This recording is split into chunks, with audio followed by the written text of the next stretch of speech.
Israel pide Israel. Dios los bendiga. Aquí estamos con un estudio más. Estamos viendo ahora el estudio cómo es que Israel pide Israel, ¿verdad? Dios había puesto jueces en Jerusalén. Había jueces que reinaban en Jerusalén y estos jueces eran como si fueran pastores, ¿verdad? Como si fueran guías espirituales, ¿verdad? Y esos jueces les ayudaban a Israel a, a guiarse, tanto espiritualmente como secularmente, ¿verdad? Con las familias, con los matrimonios, con las leyes, con las reglas, todo. Todo el consejo venía por medio de los jueces y Dios los usaba. Pero, bueno, en Jueces 3 del 7 al 11 nos habla de los jueces y el primer juez fue Otoniel, ¿verdad? Aquí lo dice en Jueces 3, en el 7 dice, Otoniel liberta a Israel de Cusán Ritaim.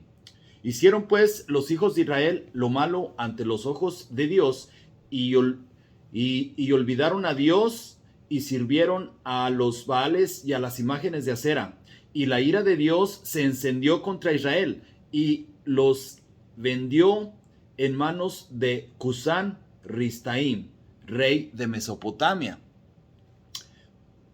Y sirvieron los hijos de Israel a Cusán Ristaim 8 años. Entonces clamaron los hijos de Israel a Dios, y Dios levantó un libertador a los hijos de Israel, los libró, esto es a Otoniel, hijo de Cenaz. Fue el primer juez, hermano menor de Caleb.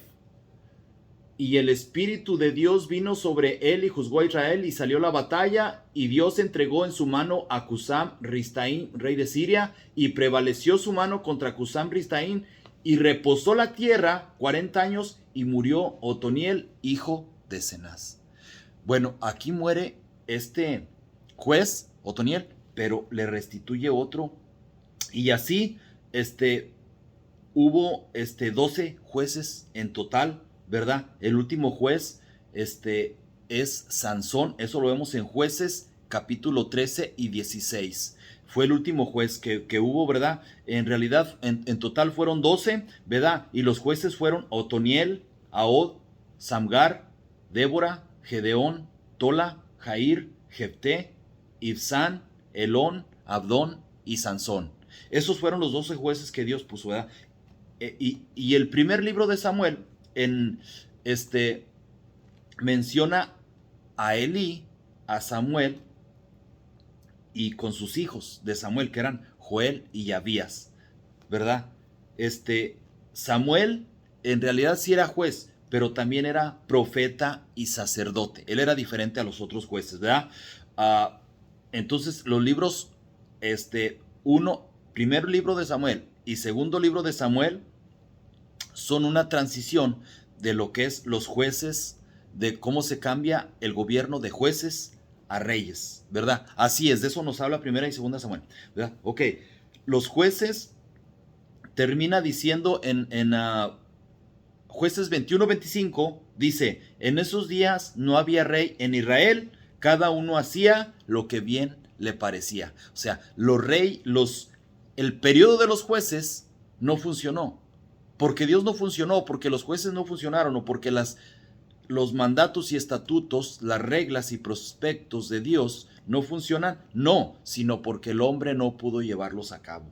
Entonces, ¿en qué terminó eso? Como lo dice Jueces 21-25, en esos días no había rey en Israel, cada uno hacía lo que bien le parecía. Entonces ahí viene el pueblo de Israel, el país de Israel, a pedir un rey, como los países, las naciones paganas que no buscaban a Dios, ¿verdad? Y esto lo vemos en Primera de Samuel 8, del 1 al 5, me parece. Primera de Samuel 8, del 1 al 5. Dice, aconteció que habiendo Samuel envejecido, ¿verdad? Este era el último juez, que era juez, sacerdote y profeta. Aconteció que habiendo Samuel envejecido, puso a sus hijos por jueces sobre Israel.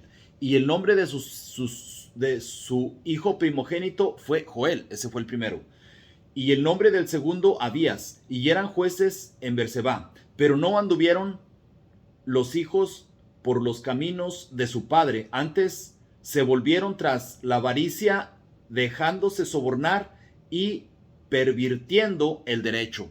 Entonces, todos los ancianos de Israel se juntaron y vinieron a Ramá para ver a Samuel. Y le dijeron: he aquí tú has envejecido y tus hijos no andan en tus caminos. Por tanto, constitúyenos ahora un rey que nos juzgue como tienen todas las naciones. Ahí piden un rey como todas las naciones. ¿Sí ven?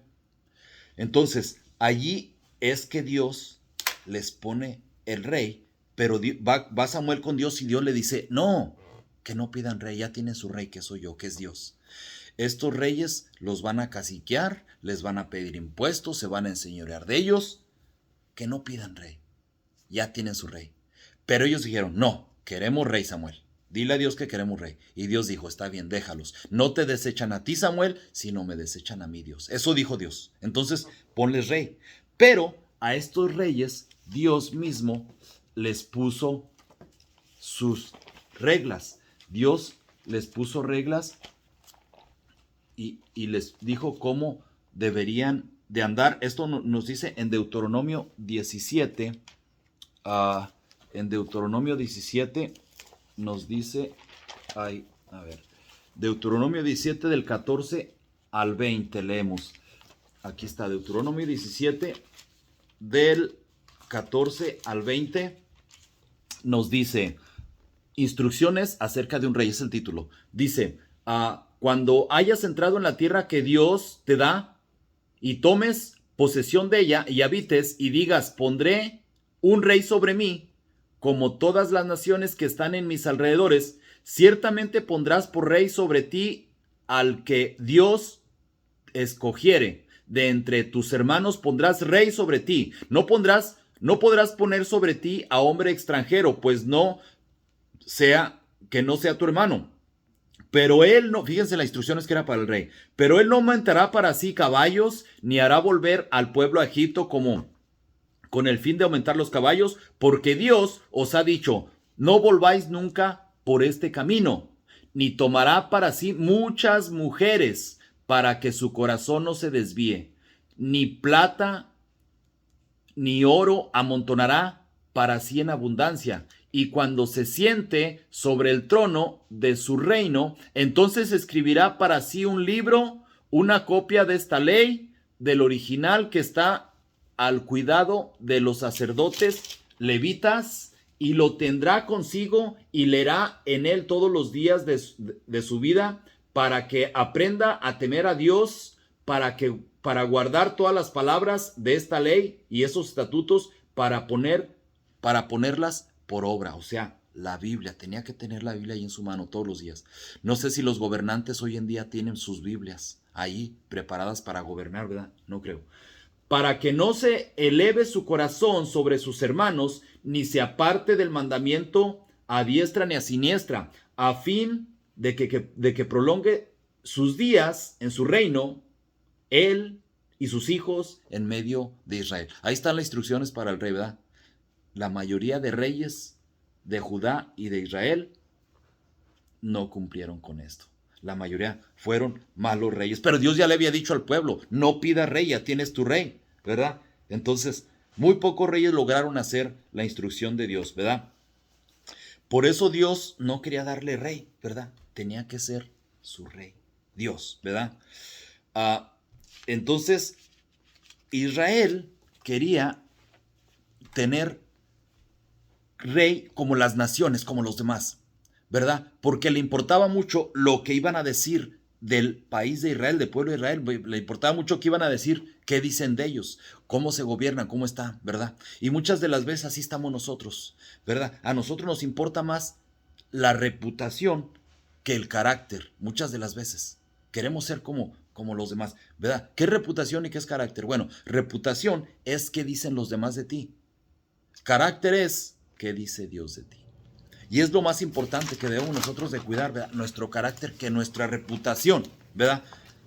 Dios hablando bien de nosotros, ya lo demás que pase, que sea lo que sea, ¿verdad? Mira, te invito, por favor, si te está gustando este video, por favor, ponle un like, en Facebook, me ayudarás mucho a difundir este video.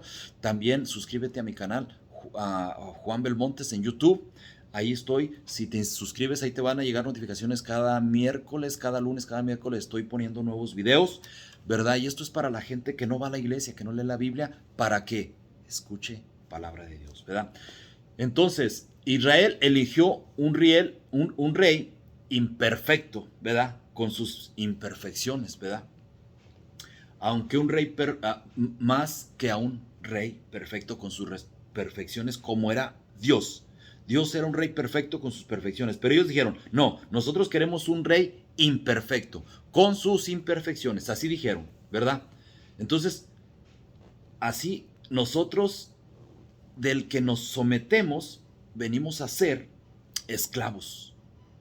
Nosotros tenemos el poder de elegir a quién nos sometemos, ¿verdad? Porque a quien nosotros nos sometemos, venimos a ser esclavos de ese que nos sometemos, ¿verdad? Aquí en Romanos 6, 14 al 23 nos habla un poco de eso, ¿verdad? A quien tú te sometes, a ese vas a ser su esclavo o su siervo, una de dos. Romanos 6, 14 al 23 nos lo dice, porque el pecado no se enseñoreará de vosotros, pues no estáis bajo la ley, sino bajo la gracia. Nosotros decidimos si someternos al pecado o a Dios, a los mandamientos de Dios. Nosotros decidimos si andamos en espíritu o en la carne. Nosotros decidimos si dejamos que nos mande el espíritu o nuestra carne, ¿verdad? Porque el pecado no se enseñoreará de vosotros, pues no estáis bajo la ley, sino bajo la gracia, siervos de la justicia. ¿Qué pues? ¿Pecaremos porque no estamos bajo la ley, sino bajo la gracia? En ninguna manera. ¿No sabéis que si sometéis a alguien como esclavos para obedecerle, sois esclavos de aquel a quien obedecéis, sea del pecado para muerte o sea de la obediencia para justicia? Tú decides a quién obedecer, a la obediencia o al pecado. Pero gracias a Dios que aunque erais esclavos al pecado, habéis obedecido de corazón a aquella forma de doctrina a la cual fuisteis entregados, y libertados del pecado vinisteis a ser esclavos de la justicia. Hablo como humano por vuestra humana debilidad, que así como para iniquidad presentasteis vuestros miembros para servir a la inmundicia y a la iniquidad, así ahora para santificación presentad vuestros miembros para servir a la justicia. Porque cuando erais esclavos del pecado, erais libres acerca de la justicia.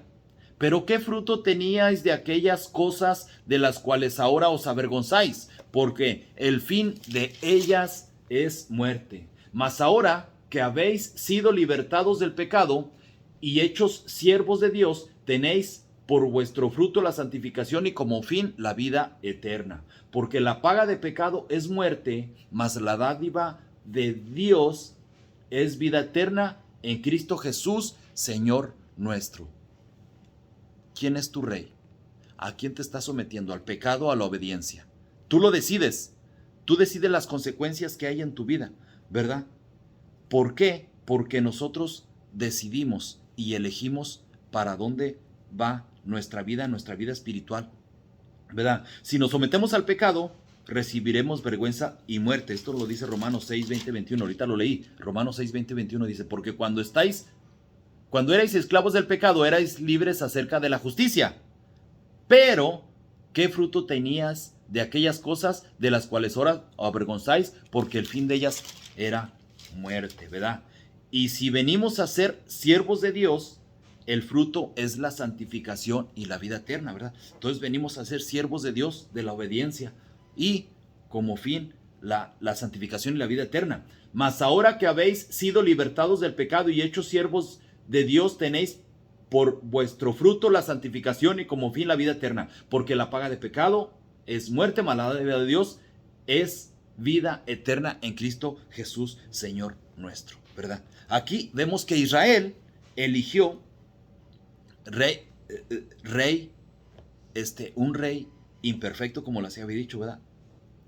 Pero Dios le dio un rey, y este rey, que fue Saúl, comenzó bien, pero terminó mal.